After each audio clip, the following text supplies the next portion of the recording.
दोस्तों, आज की फिल्म की कहानी एक चोर के बारे में है। ये एक आम चोर नहीं है और ना ही ये चीजें चुराता है, बल्कि ये एक ऐसा चोर है जो दूसरों के ख्वाबों में घुसकर इनके राज चुरा लेता है। तो टाइम वेस्ट किए बिना चलते हैं कहानी की तरफ। दोस्तों, कहानी के आगाज में हम कॉब नामी शख्स को देखते हैं जो कि अपनी बूढ़ी हालत में समंदर के किनारे पड़ा है। यहाँ कुछ गार्ड्स आते हैं और इसकी तलाशी लेने के बाद उसे एक कमरे में ले जाया जाता है। यहाँ एक बूढ़ा आदमी बैठा होता है। इस आदमी का नाम साइतो है। वो कॉब से मिलने वाले लट्टू को देखकर कहता है कि मैं बरसों पहले तुम जैसे इंसान से मिला था और उसके पास भी ऐसा ही लट्टू था। इसी के साथ कहानी फ्लैशबैक में चली जाती है और यहीं से इस कहानी का पूरी तरह से आगाज होता है। कॉब और साइतो फ्लैशबैक में भी इसी रूम में बैठकर खाना खा रहे होते हैं और साथ में कॉब का साथी आर्थर भी होता है। कॉब असल में एक प्रोफेशनल चोर होता है। कॉब और आर्थर साइतो के दिमाग से एक आइडिया चुराना चाहते हैं। कॉब इसे अपने बारे में बताता है कि वो लोगों के सपने चोरी करता है। कॉब साइतो से बोलता है कि तुम्हें अपनी कीमती इंफॉर्मेशन को सेफ रखने के लिए मुझसे ट्रेनिंग लेनी होगी। इस पे साइतो पूछता है कि मुझे आखिर तुम्हारी ही क्यों मदद लेनी चाहिए। कॉब बताता है कि मैं एक ऐसा माहिर चोर हूँ जो किसी के भी अंतर मन में जा सकता है। साहितो बहुत चालाक होता है और वो जानता है कि वो एक सपने में है और उन्हें इग्नोर करके चला जाता है और कॉब का पहला सपना टूट जाता है और जब इनकी आंखें खुलती हैं तो ये खुद को एक रूम में देखते हैं। साहितो इनसे कहता है कि ये तो मेरा ही घर है,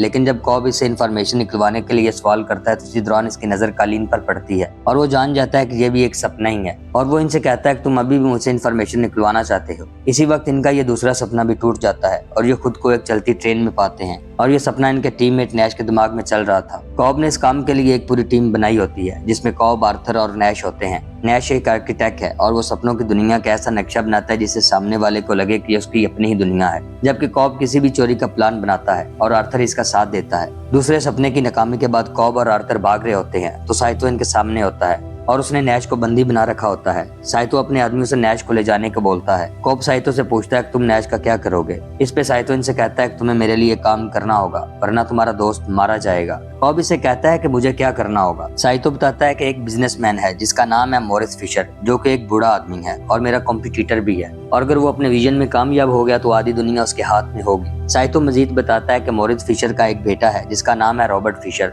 मैं बस चाहता हूँ कि तुम उसके दिमाग में एक ऐसा आइडिया पैदा करो जिससे वो अपने बाप की कंपनी को तबाह कर दे और ताकत में मॉरिस की जगह मेरा नाम हो। लेकिन कॉब ये सब सुनकर मना कर देता है। वो साइतो से कहता है कि किसी के दिमाग से आइडिया या इन्फॉर्मेशन चोरी करना आसान है, जबकि किसी के दिमाग में एक तैयार हुआ ख्याल पैदा करना बहुत मुश्किल होता है। साइतो कॉब से कहता है कि मैं जानता हूँ तुम अपने बच्चों के पास वापस जाना चाहते हो, लेकिन तुम पे लगे इल्जाम तुम्हें इनसे हमेशा दूर रखेंगे। अगर तुम मेरी मदद करते हो तो मैं तुमसे वादा करता हूँ कि तुम अपने बच्चों के पास वापस जरूर जाओगे और तुम पे लगे तमाम इल्जामात खत्म हो जाएंगे। असल में कॉब पर अपनी वाइफ के कत्ल का इल्जाम होता है। वो इस इल्जाम को झूठा साबित करने के लिए मान जाता है और फ्रांस में अपने टीचर से मिलने यूनिवर्सिटी चला जाता है जिनका नाम है माइल्स, और ये कॉब के सर भी होते हैं और ये कॉब के ससुर भी होते हैं जो कि फ्रांस की एक यूनिवर्सिटी में फिजिक्स के प्रोफेसर होते हैं। कॉब माइल्स को अपने प्लान के बारे में बताता है और कहता है कि मुझे एक ऐसे आर्किटेक्ट की जरूरत है जो मुझसे भी तेज हो। माइल्स कॉब को अपनी एक स्टूडेंट से मिलवाता है जिसका नाम आरिडिया होता है।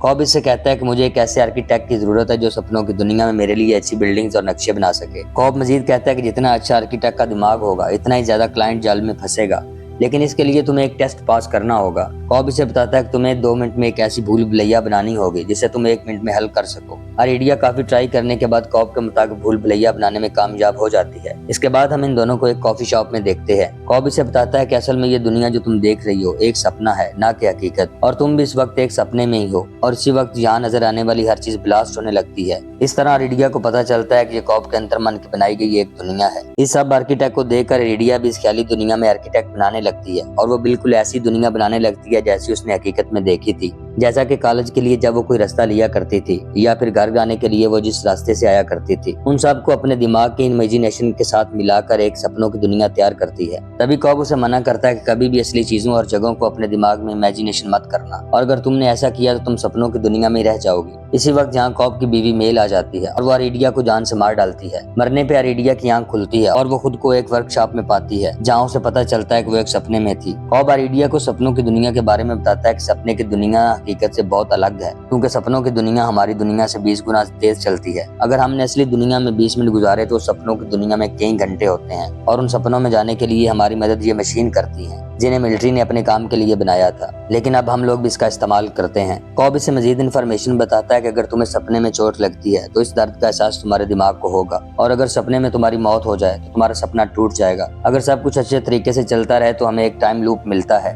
जिसमें हमें एक झटका लगता है और हम सपनों की दुनिया से लौट लौटकर वापस हकीकी दुनिया में आ जाते हैं। और अगर प्लान कामयाब ना रहे तो हम एक कौमे की दुनिया में चले जाते हैं जहाँ से कभी वापस ना आ पाएंगे। अब इस प्लान को कामयाब बनाने के लिए कॉब को एक टीम की जरूरत होती है, इसलिए वो एम से मिलता है जो कि एक बहरूपिया होता है और वो बड़ी आसानी से किसी का भी रूप धार लेता है। इसके बाद कॉब एक केमिस्ट से मिलता है जिसका नाम यूसुफ होता है और वो नींद की दवा बनाने में माहिर होता है। जब ये सब एक टीम बन जाते हैं तो ये सब अपने प्लान पर डिस्कस करते हैं। कॉब इनसे कहता है कि अगर इस प्लान को कामयाब बनाना है तो हमें सपनों के 3 लेवल बनाने होंगे। वो बताता है कि हमें इस रियल वर्ल्ड में किसी को 10 घंटे बेहोश रखना होगा जिससे हमें सपनों की दुनिया में 1 हफ्ता मिलेगा, और अगर हम इस पहले लेवल के 1 हफ्ते में फिर से इन सब लोगों को सपने में सुला दें तो वहाँ हमें 6 महीनों का वक्त मिलेगा, और अगर हम फिर से सपनों की दुनिया में वापस जाएं और इसे फिर से सपनों में सुला दें तो वहाँ पर हमें 10 साल का वक्त मिलेगा, और अगर हम फिर से सपनों की दुनिया में वापस जाएं और इसे फिर से सपनों में सुला दें तो वहाँ पर हमें 10 साल का वक्त मिलेगा। ये लोग पहले लेवल में तय करते हैं कि हम मॉरिस फिशर के बेटे रॉबर्ट फिशर का माइंड वॉश करेंगे कि वो अपने बाप की नक्शे कदम पर ना चले, और दूसरे लेवल में हम उसके दिमाग में ये बात डालेंगे कि वो खुद से कुछ करने का प्लान बनाए, मतलब कि वो अपने बाप को खुद से कुछ करके दिखाएगा। और तीसरे लेवल में रॉबर्ट फिशर को इसके बाप की तरफ से ये यकीन दिलाया जाएगा कि तुम कुछ हटके करो, यानी मेरी तरह बने तो तुम्हें कुछ हासिल नहीं होगा। जब ये लोग अपना प्लान बना लेते हैं तो पहले लेवल के लिए तैयारी शुरू कर देते हैं और रॉबर्ट फिशर के अंतर्मन में घुस जाते हैं। ये जब रॉबर्ट के अंतर्मन में दाखिल होते हैं तो इन्हें पता चलता है कि रॉबर्ट फिशर भी अंतर्मन की चोरी के बारे में जानता है और उसने सबसे सेफ रहने के लिए लोग रखे होते हैं जो कि कॉब और इसकी टीम के लोगों पर गोलियां बरसाना शुरू कर देते हैं। इसी दौरान साइतो को गोली लग जाती है।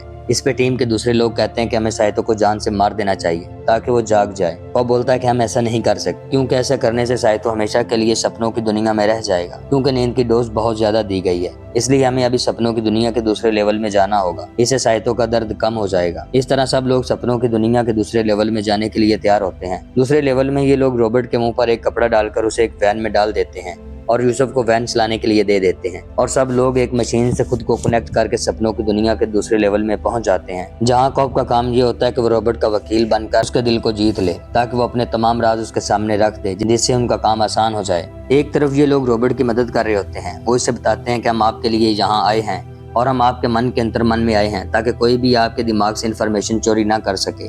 जबकि दूसरी तरफ लेवल 2 में यूसुफ गाड़ी चला रहा होता है जिसे लेवल 1 के अंतर्मन के गार्ड गोलियां चलाकर परेशान कर रहे होते हैं। लेवल 2 में रॉबर्ट को कॉब के जरिए बताया जाता है कि तुम अपने बाप की दौलत के काबिल नहीं हो और तुम्हारे पिता ये चाहते हैं कि तुम इस दौलत के लिए खुद से कुछ करो ताकि इस काबिल हो जाओ कि तुम इस मकाम तक पहुंच सको।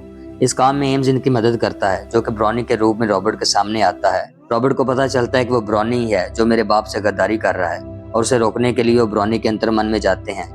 असल में ये सब लोग आर्थर के दिमाग के सपनों में होते हैं, लेकिन यहाँ कॉब रॉबर्ट को यकीन दिलाता है कि हम लेवल 2 में तुम्हारे दिमाग के सपनों में थे और अब हम लेवल 3 में ब्रॉनी के दिमाग के सपनों में जाएंगे जहाँ हम ये जान सकेंगे कि आखिर ब्रॉनी तुम्हारे बाप की दौलत के पीछे क्यों पड़ा है। लेवल 3 में हम इन्हें एक बर्फानी जगह पर देखते हैं जहाँ एक छोटा सा घर भी होता है जिसकी सिक्योरिटी बहुत टाइट होती है। इसके बाद इन्हें सिग्नल मिल जाता है कि लेवल 3 में इनके पास 1 घंटा है जो कि सेकंड लेवल के मुताबिक 3 मिनट है और रियल वर्ल्ड में लौटने के लिए इनके पास कुछ ही सेकंड्स होते हैं। ये लोग लेवल 1 और लेवल 2 के अंदर तो सो रहे होते हैं, मगर यहाँ लेवल 3 में इनके पास अपने प्लान को कंप्लीट करने के लिए 1 घंटा होता है, और अगर इन्होंने टाइम पर अपना काम मुकम्मल नहीं किया तो ये लोग एक एक लेवल में जागना शुरू हो जाएंगे जिससे इनका प्लान खत्म हो जाएगा। और अगर ये लोग अमेरिका पहुंच गए तो एयरपोर्ट पर ही पुलिस कॉब को पकड़ लेगी और वो अपनी बीवी के कत्ल के इल्जाम में जेल चला जाएगा। इसके बाद हम रॉबर्ट को एक बहुत बड़ी सेफ के सामने देखते हैं। वो जैसे इसमें कोड डालकर इसे खोलने लगता है तो इसी वक्त कॉब की वाइफ मेल पीछे से आ जाती है और वो रॉबर्ट को गोली मार देती है, जिससे इनका प्लान काफी हद तक खराब हो जाता है क्योंकि वो सेकंड लेवल में उठ नहीं पाता